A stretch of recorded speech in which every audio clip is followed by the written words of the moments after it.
Friends, നമുക്കിനിപ്പോൾ നല്ലൊരു liquidity ഉള്ളത് 2764 എന്ന് പറയുന്ന പ്രൈസ് റേഞ്ചിലാണ് നല്ല ലിക്വിഡിറ്റി ഉള്ളത്. അതുപോലെ തന്നെ ഇന്നൊരു ട്രംപ് അധികാരമേക്കുന്ന ദിവസമാണ്. അപ്പോൾ അതുകൊണ്ട് തന്നെ ട്രംപ് എന്തെല്ലാം കാര്യങ്ങൾ പറയണോ അതെല്ലാം വളരെ ഇമ്പോർട്ടൻ്റ് ആയിരിക്കും. നമുക്ക് ഹയർ ലെവൽ 2800 എന്ന് പറയുന്ന പ്രൈസ് റേഞ്ചിൽ അത്യാവശ്യം നല്ലൊരു ലിക്വിഡിറ്റി ഉണ്ട്.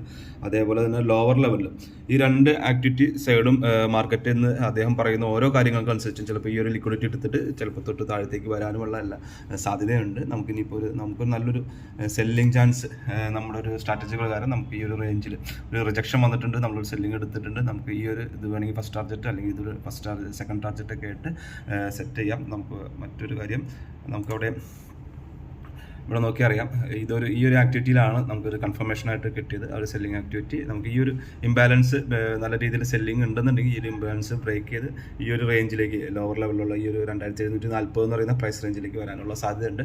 ഈ പ്രൈസ് എല്ലാം ഫ്യൂച്ചർ പ്രൈസാണ് നമ്മൾ ഈ പറയുന്നതെല്ലാം. അപ്പോൾ എല്ലാവർക്കും ഹാപ്പി ട്രേഡിംഗ്.